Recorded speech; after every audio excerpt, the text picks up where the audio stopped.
本期第二对情感嘉宾，孟先生50岁，来自河北，销售；马女士40岁，来自河北，自由职业。那么他们又遇到了怎样的情感困惑？你觉得对方有哪些缺点？他管的事儿太多，心太急，就是一言堂。我做什么事情都要听他的。他被家庭束缚住了，一点没有上进心，没有改变现状的想法。你希望你们未来如何发展？我很爱他，为他付出了很多。我希望呢和他结婚，有一个属于我们自己的家。我很爱他，又舍不得他，但我又不想结婚，我怕连累他。有点拧巴，有点拧巴，讲讲吧。我和他是通过朋友介绍认识的，他对我很好，我也很喜欢他。我们相处1年多了，但是他提出了分手。他不是提出了结婚吗？怎么变成分手了？因为是这样，我年龄大了，想结婚。说实话，我对他也该付出的付出了，我都觉得2个人在一起互相有个照应。但是他一直也不同意，一直是拒绝我。40、50岁的年龄了嘛，应该之前都有过婚姻吧？对，也都有孩子是吧？对。那这相处了1年了，这男方觉得咱该谈婚论嫁了，我觉得也正常啊。女士为啥不愿意呢？因为我之前有2次婚姻，然后这2次婚姻的经历吧，最终以悲剧收场的。我可能心里有一些阴影。你2次都是离婚吗？我这2次不是离婚啊，是就是说都是意外死亡的。但是有一点，您更需要的是旁边有一个爱你的人相守相伴来帮你止痛啊。这确实他还是有一些心理需要慢慢去接受，或者是慢慢调整的哈。我这种可能身边更需要一个懂我的人。咱慢慢去讲哈。之前的2段婚姻有孩子吗？我有2个孩子，2个女儿。是同一段婚姻的还是2段婚姻的？2段婚姻的。平常你自己带得过来吗？还是有人帮你？还有一个婆婆。第2段婚姻的婆婆是吗？对。婆婆现在也跟着您生活。对，因为我公公也没了。你认为老人不容易，所以你愿意抚养老人，我真的为你点赞。男士其实一直知道这个女朋友这个情况是吧？我知道，我觉得这件事不算什么，我也认可他。如果他和您结婚，他把老人带过来，你愿意吗？我愿意。心里也挺难的。哎，好难受啊。但确实现在眼前这个事情就是，先生想更进一步。您有孩子吧也？有，我女儿26岁，长大成人了哈。女士的2个女儿多大呀？我一个是上初中的，一个是上小学的。我这里想问一下，婆婆知道你们这一段恋情吗？知道的。婆婆支持还是反对？婆婆是不赞成的。为什么不赞成？因为婆婆觉得她年龄比我大了，我们2个不合适。10岁也还好吧。婆婆可能还有一种想法，怕你们2个人真结婚了，就扔下她了。对，这个是一定会有真实的一种担心。婆婆有这个担心吗？有。那这2个女儿呢？对这个叔叔接触过吧？接触过。接触的多吗？还可以，我们相处这1年嘛。他的工作经常是出差的，但是他回来以后，他都会给我女儿买东西，然后给老人买东西的。有时候过年我也给他买，2个孩子我也就是说带他出去啊，吃点好吃的呀，买点好东西啥的，都尽量满足孩子。表现还不错是吧？女儿喜欢这个叔叔吗？不喜欢。哎呦，那为啥呀？因为他管的太多了。我大女儿吧，她刚上初中，她比较喜欢女孩子嘛，她喜欢化妆什么的，就是她经常会说她。然后我们这个小女儿吧，她刚上1年级，孩子嘛贪玩，学习上面吧可能都不上心，她就会经常督促她，还会给她买一堆练习题。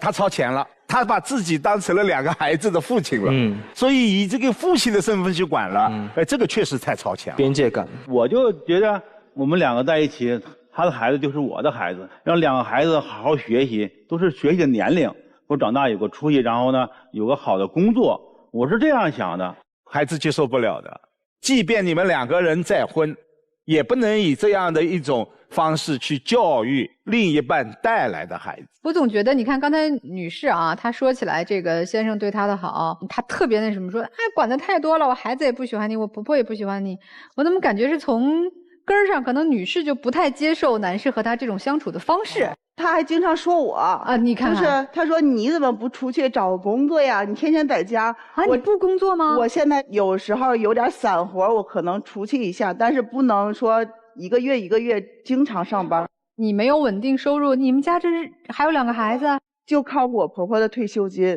其实我的压力很大，我就不想拖累她。但是婆婆的社保也是有限的呀。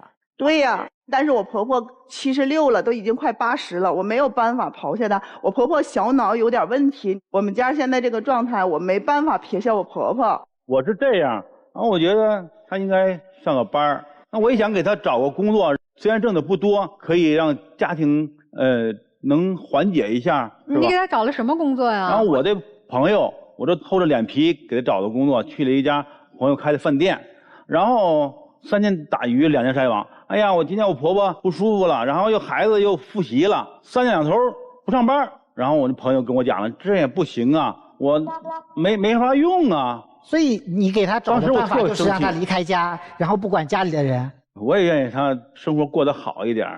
她也想过得好啊，那可行吗？那婆婆在家小脑萎缩，2个孩子都那么点大，她出得来吗？那她也要生活啊，不出来不干，然后婆婆还有病。听起来你真的不像是能接受她婆婆的。不是说那样，但是我想让她这个生活啊能改变一点。那你要真想改变，让她真的能接触社会，少一些家庭的压力和束缚，你多挣点钱给她雇个护工啊，也是可以啊。但是他跟我结婚呢？如果结婚了，你愿意去承担他们家里的这一个经济的负担吗？我愿意。你这个真看不出来，就是感受不到你结婚之后会做这样的事儿。这一点我比较理解这位男士啊。经过一段婚姻，不管是什么原因，他确实会有自己的一些我们可能接受不了的认知，也理解。不是初婚的时候之前的那种爱情，我们只要有浪漫就行了，我可以一切的付出。如果我们说他自私，我认为这是能够承受的自私。这不是自私，这是功利主义。但是这种功利，它也是一种自我保护。我能理解，我能理解她的浑水，但我不认为一个功利主义者能接受她婆婆。女士，你满意她对你的情感状态和她现在给予你的这些吗？不满意。哪点不满意？他一直在催促我结婚这个事儿，是吧？但是他和他的前妻还有联系。他手头紧的时候，他还会跟他前妻借钱，然后逢年过节呢，还会拎着礼物上他前妻家去坐坐，然后跟他前妻吃顿饭。我来解释一下啊，因为吧，我在做生意的时候周转不开了。然后我就跟前妻借了10万块钱，借了那么多，10万，这多大的恩情啊！然后我跟他借，他有吗？他又没有。那你其他没有朋友吗？因为我们毕竟共同有过孩子，就毕竟还有感情。那你就把话说明白嘛。但是我去他们家吃饭的时候，我是为了看看女儿。这个女士见过她女儿吗？见过。见过1次，就是他带我去的，带着他女儿，我们吃了一顿饭。这一开场，人家对我没有任何称呼，然后就是爱答不理的吧，我这个马上就感觉到挺难受的，是吧？然后呢，吃饭期间呢，他还阴阳怪气的，他说我就是图他们家钱了，就等着他爸100年以后得到一份财产。小姑娘直接这么说的呀？他太单纯，也就是说26岁，你可别说他单纯。这不是单纯的问题，关键问题是你的态度。我跟说了，我说你阿姨不是这样人，她不是图冒的这个钱。你前妻对待你现在这个女朋友，并且你想和人成家，包括她现在家庭情况，你前妻知道吗？知道。咋说的？也希望我有个家，希望我有人照顾。她没替你担心一下，说你找的这个女朋友负担有点重啊？人家说了，你自己的路自己选择吧。前妻有对象了吗？前妻结婚了。所以这个女儿说这番话，这位女士，你自己怎么想的呀？她说完这话以后，当时我就感觉很伤心的，我觉得对我是一种很大的伤害，就太伤自尊了。我是这样想的，因为什么？以后吧，他们2个在一起时间久了、长了，会缓和好一点。我发现你没有搞定任何一个人的能力。你所有搞定别人都是靠拖。那我也跟他讲了，我说你不要去管这些事儿，我说这是你先别说跟姑娘女儿讲了什么，你就现在现场，你女朋友说到这件事情还是泪流满面，你先跟她讲通了呀，让她不难过了呀。我跟她也讲了，我就是说你别担心这个。我说那孩子冲撞你不是有意的，你别往心里去。我说我是真的爱他。爱他啥呀？人好，这样善良。这个女士是不是听完男朋友女儿说这个话，这个结婚的念头更……我是坚决不想结婚的，因为我觉得进他们家都是事儿。如果说换作是你，我的女儿质问你的时候，你什么感觉？如果换了我会马上告诉孩子，你马上向阿姨道歉。他怕他女儿，他谁也搞不定，对，他谁也搞不定，他怕他女儿。马女士，其实说实话，咱们客观的讲，现实生活啊，你这个负担是挺重的。其实你还真的生活挺艰难的，全部都是你需要照顾、你需要付出的，其实是没有人能帮你的。但这个男人出现，他其实还是多多少少帮助了你不少吧？我不是指钱上的帮助啊，就有一个人说我爱你，我愿意陪着你，给你女儿买礼物，咱们一起去吃个好吃的，这份美好你能够感受得到吗？对于我这样的一个人，经历过2次婚姻，我已经不是那个年龄了。我不是说你今天说爱我，我就相信的。我要找的这个人是能替我扛起来很多事，而且还能护我的人，而不是他这样的。遇到事以后，他怎么说的呀？那是他女儿可以原谅吗？这是人身攻击。那是第一次啊，刚见面他未免说对你有一些情绪吧。不是你女儿，原谅不了的是你的态度。对，你女儿有这个行为是正常的，你的态度不可原谅。是这样的，因为他会想，今后结了婚你怎么保护她呢？我原来认为，由于面对的是再婚，可能有些事情我们会有自己的功利也好，自私也好，保护也好。此刻我更多的认同陆琪老师的这一个观察，因为你现在给我们的感觉是口上说的确实非常的踏实，但是今后你能不能做得这么踏实，他心中没底，连我们都没底了。这个你们相处的1年当中哈，这个孟先生陪伴女士陪伴的时间多吗？不多，也不多啊。因为他1年当中几乎都在出差，然后应酬，然后回来的几率就是说只有4个月的时间。他回来的时候会给我打电话，有一次他喝多了，给我半夜打电话，然后他说我现在喝多了，你马上过来照顾我一下。你说我2个女儿1个婆婆，我怎么照顾她去？我说的我现在出不去。他然后这个电话他都挂了，1个星期没有消息了。我生气啊，我也需要人陪啊。你需要有人陪，你就找一个能陪你的2人世界的呗。那我有他呗。他不能陪你呀，那我爱他呀。他得先陪他的女儿，那你去陪他呀。他需要陪他的女儿，他的婆婆。他有客观原因不能陪你，再爱他也有客观原因陪不了你。是，我也理解，我要求不高。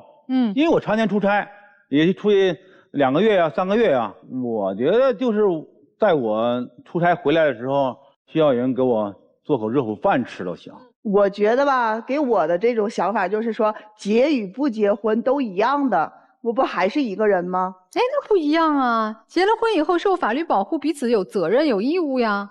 但是我就感觉他女儿很不赞成我们。他女儿会和你们一起生活吗？不会吧？不会不会。那我真的不知道你在防备什么。反正我就感觉还是这样，不结婚好，我就不想结婚。其实就是防备这个人啊，男方就没有给他安全感。对对啊，对对，他对这个男人没有信心。对，我觉得我对他挺好的啊。然后我出差回来会给他带礼物，对吧？然后我又你所有对他的好都是追求期的好，就没有看到在婚姻期给他的支撑。也就是说，他真正在婚姻和生活里面需要的东西一样都没有，你给他的都是一些表面的那些他并不需要的东西啊。对，他要的是安全。而且你给他再多情绪价值有啥用呢？人家已经过了这个时候了。对对对对。那我替这位马女士功利一点，如果说他同意和你结婚，结婚前你愿意在你的房子上加他的名字吗？你愿意以后今后的财产归他管吗？愿意吗？这个得考虑一下。对呀，因为毕竟是2婚嘛。对呀，所以你也不是不顾一切的呀。问问我们这对头婚的夫妻对他们的情感状况，你们是怎么看的？我感觉男方好像是不够理解女方吧。现在其实男士是提出了一个要求，就是我想和你结婚，你要不和我结婚，咱俩就分手。对，是这意思吧？对呀，那我不结婚干嘛在一起啊？说的好听一点是现实，说的难听一点就是功利嘛。他很现实啊。先生呢？我感觉应该分。应该分。你看你的逻辑很清楚，你现在担忧别人，担忧自己了，对吧？其实你看别人看得很清楚。你再不好好调整，你也应该分。听听老师们的建议和感受啊。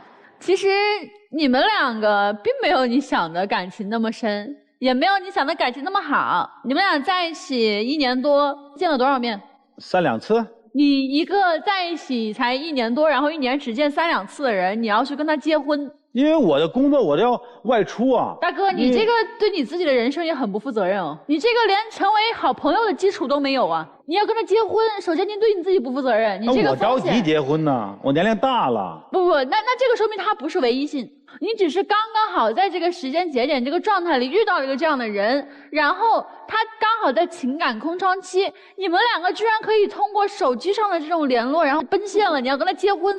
如果我是您的女儿，我觉得这种考虑来说的话，我觉得我现在能理解他女儿了。你说一个女人跟我爸没见过几面，我爸那么忙，然后完了上来就是我爸就非得他结婚，这么上头。我要是你女儿，我也担心你被骗了呀。第二点就是你们俩其实对对方其实有一些很美好的幻想，尤其是大哥，您对这个姐姐有很多美好的幻想，但我告诉你，他会实际行动的。他现在告诉你，我不是你想象中的那个样子，他其实就是想把你的这个滤镜给拆碎。他现在这个时间段，他去拒绝你，他是对你是负责任的，其实说明他的初心是好的。所以我建议你，如果真的那么喜欢他的话，你想要以结婚为结果为导向的话，你现在不要说出如果你不跟我结婚，我们俩就分手这个话，因为他会接受。然后大姐是这样子，所有的话你要告诉他，你不要跟他说这个结果就是我不跟你结婚，你可以跟他去重复说我为什么不跟你结婚。如果他一直都接受不了的话，那你就离开。因为我们要以责任为导向去做这个行为和事情，你要对你自己负责任。你们两个现在并不熟，因为你们都听不进去对方说话，他说什么你选择不理解，你说什么他选择性听不见，所以你们俩其实都不熟，你们俩连好朋友都称不上。我觉得你们俩就今天分手嘛，干干脆脆的。确实这里面有一些问题啊。首先这个先生啊，我必须说你提的要求是正常的，因为重组家庭它就是讲条件，它就是偏功利的，我觉得是 OK 的。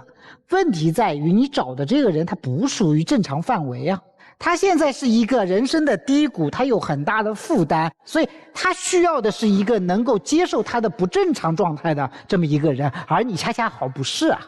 我觉得在你的整个性格里面，就是你有所有搞定人的方式就是一个销售的方式，就是用嘴上的取悦啊，然后小恩小惠的讨好，然后给人一些所谓的情绪价值。你这套方式像他这样经历过苦难的人他看不到这个，所以说白了你都难以想象他经历过什么事儿。你以为拍拍胸脯我可以，我扛得住啊，一边说着没事儿，我这个年纪还不大，我扛得住，一边又说我年纪太大了，我要结婚了。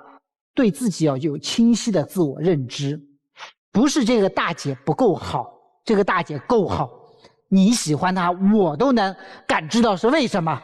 问题是你真扛不动啊，已经给过你机会试一下了，现在就明确告诉你你扛不动，而且你也没有明确的足够的想扛的意愿，除了嘴上说说之外，你的那些功利性的东西在这儿行不通，换人吧。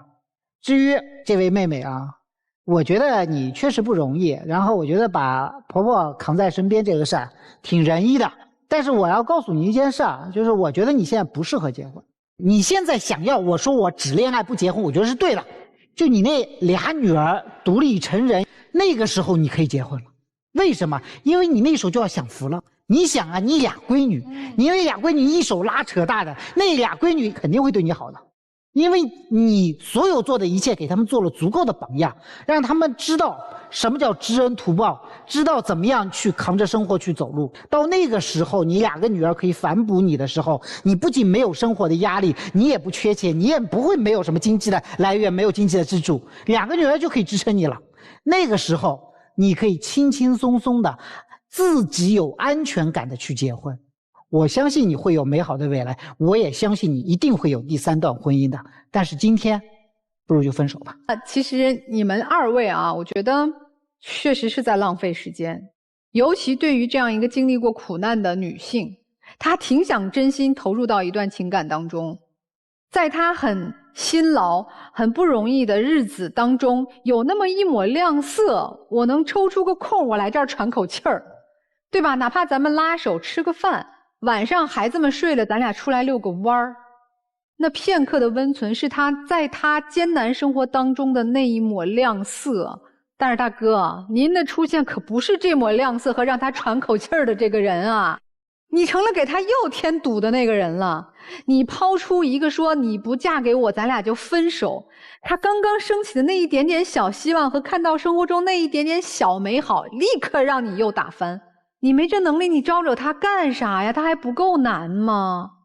我们常说人要有正确的认知，对自己要有正确的认知，对关系也要有正确的认知，否则你给了人家不切合实际的你的那些空头支票，对别人就是伤害。你不应该说不结婚就分手，而是说我尊重你的选择，我和你谈恋爱，什么时候我们水到渠成，咱俩再结婚，这才是爱呀，这才是你说我是个大老爷们儿，我不怕你有负担，我帮你一起扛。你上来急吼吼就要结婚，你对他就是完完全全的伤害。所以如果你没有那么爱他，您就找一个适合您的嘛，你过你们的二人世界没毛病，但请你不要伤害这样一个不容易的女性。女士，我觉得你选择不和他结婚非常的明智，我觉得也不完全说咱现在就不能结婚，我负担重，我现在不是一个结婚的时候。是你可能不容易进入婚姻，因为这毕竟你的孩子和婆婆不是另外一个人的牵挂和责任，那就真得碰到一个足够爱你的，足够理解你的，足够能够体会到你的苦难，并且从这个苦难当中你们俩共同能开出这个花儿的人，才有可能结婚走到一起。你说有没有这个人？我觉得有，但肯定不是他。你千万别再给我们女士添堵了，她生活不易，彼此感谢一下对方的出现，分手就好了啊。刚才上场的时候，我就看到这个大姐，她全场气压最低的。我当时不知道她经历了什么，我就想听听这个人到底发生了什么故事。结果她讲完这些之后，我觉得真的非常的，我不知道用什么样的词语来形容，生活当中很难遇到的一种遭遇。我很心疼她。然后还有，姐姐也是有可以恋爱的权利。我虽然觉得陆旭老师说的很对，他说的很善良。他是让你先不要去考虑，因为他也怕你在其中再考虑婚姻，再遭受一些痛苦。婚姻可能会，这个男生并不如你所愿啊之类的这样的痛苦。但是你也别把自己心完全封闭。什么样的人出现之后，你再去思考，再去判断，看他能不能给你安全感，看他是不是给你画饼。画饼的人一定离开，不能给你安全感的人一定离开。所以还是保持一个开放性的姿态来面对这个世界出现的每一个人在你生命里。那个人可能会给你带来笑容，可能会减少你的眼泪，可能会给你安全感，让你的婆婆放心，让你的女儿放心。所以生活很多是美好的，我们保持这样的心态去生活，你自己也会变得积极。虽然这些话我说出来并不轻松，但是我希望你有一个正常的一个向阳的引导，因为你生活太苦了，好不好？但今天我给出的建议就是，你们暂时先分开，给自己半年的时间缓冲一下，再思考一下，也许那个时候你们都想通了。马女士，我所解读到的，你对孟先生的心里的这一种感受，并不讨厌这个男人，但是如果说要爱上这个男人，有点力不从心。对，孟先生，你喜欢他，除了他的善良，还有一个年轻，他比你小10岁。你说的很爱他，只不过是一个男生去追求一个女生的情感套路而已，做不做得到，这是需要反思的。就像我刚才问你的，当然我只是试探性的问你，如果你现有的房子走进婚姻愿意写他名字吗？你马上犹豫了，你脱口而出我们是再婚，这是你的真实心态。你这个时候没有说我很爱他，所以你对他的这一种爱没有你所说的如此的刻骨铭心。我的感受是，你们两个人如果双方愿意，可以继续相处。因为马女士有一点，这段爱1年多，孟先生没有对你造成伤害，你也不讨厌他，但是对再婚，我们面对这一份年轻和善良，尤其是这样的一个特殊氛围当中的女人，我们需要付出什么？你心中是有答案的，你愿不愿意把答案写在纸上，这是你的事情。所以你看啊，就是给你们俩命个题，待会儿这个开门出不出来哈？因为现在对于结婚来说，她嫁给你，她还得多处理和你之间的矛盾，你和她女儿的矛盾，你和她婆婆的矛盾，她和你女儿的矛盾。她想了想，我还不如现在清清省省的，我的女儿是我的女儿，我的婆婆我孝顺。她结婚没有觉得获益了，没有觉得更幸福了，除了更多的麻烦，没好处。但是我觉得她还是挺留恋和你之间的情谊的。你是不反对和她谈恋爱的，对吧，女士？是。哎，如果你说行，我是真的爱她，我同意她现在这个观点，咱俩先恋爱，你俩就出来，好吧？那我们先请4位都回到我们的这个门后边啊，看看你们的选择。同意继续恋爱就出来啊，不同意就赶紧走吧。观众朋友可以通过优酷视频和收看我们节目的完整视频。好，我们猜猜第一对这个夫妻啊，第一对肯定出来，一定会出来。我刚才一直在观察这位宋先生，他此刻您看，他坐在这里不是恍惚，他是在沉思。对，他有思考。他真的在沉思，他一直在想问题。尤其看到后一对的时候，他是全情投入的。所以有时候一念转啊，你思维模式有可能哎。对，因为他像他造成他这个原因，可能他在框架里面待太久了，对，他和社会的接触其实比较少。对。第二个，我觉得老孟会把这个马姐姐给他说服，我们再谈个恋爱。对。但我希望他们别出来。我是希望他们出来，我想也要给他一个过程啊。因为再婚其实有很多是正常的，孩子的问题、财产的问题。家庭的问题，他们可能考虑的更加直白一点、直接一点。但他俩其实核心点需求不同，男的想找个伴儿结婚，女的想有个恋爱，我甜蜜一下。这个男生他嘴上说的太多，实际行为太少，有点欺负人，我觉得。是。但是他对他没有伤害。另外，我认为这位马女士她是渴望爱情的啊。但是第二对其实还蛮，看看他们的选择吧，好吗？来，请开门。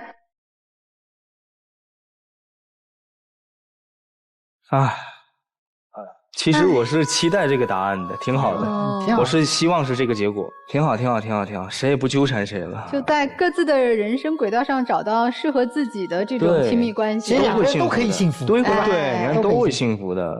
有时候生活可能听起来我们有很多负担和责任，其实未见得就，也许是未来的幸福的这个通道。但我还是依然认为，他们两个人至少到目前为止没有相互伤害。对。其实不合适，我们分开彼此祝福就好。精彩节目稍后继续，精彩节目马上开始。本节目由中国广电天津公司独家冠名播出，看电视享5G，选中国广电。那我们今天的节目就到这儿啦，感谢大家收看，也谢谢我们情感疗愈团的老师们，我们下次节目再会。